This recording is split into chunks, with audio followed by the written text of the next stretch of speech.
सत्तेत असणारे पक्ष सुद्धा आता जनतेला मूर्खात काढतायत.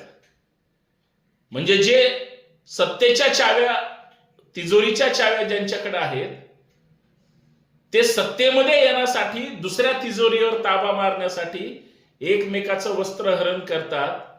लोक सुशिक्षित आहेत, लोक सुज्ञ आहेत, लोक चाणक्य आणि चिकित्सक सुद्धा आहेत. तुम्ही कितीही शुद्ध पद्धतीने मूर्खात काढत असला, तुमच्याकडे राज्याचे प्रमुख असले तरी यांच्याकडे तिजोरीच्या चाव्याचे प्रमुख आहेत. कुणी गुंडाच्या पाठीशी आहे, कुणी गुंडांना पळवण्याच्या तयारीत असतं किंवा त्यांच्या पाठीशी आहे.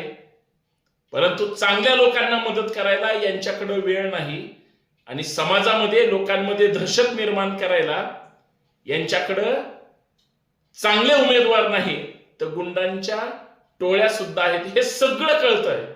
फक्त लोकांनी आता ठरवायचंय यांना कुठली जागा दाखवायची, कारण हे सत्तेचा सोयीनं वापर करण्यासाठी त्या ठिकाणी लोकांना वेड्यात काढण्याचा कार्यक्रम करतायत. हे फक्त लक्षात घेतलं पाहिजे.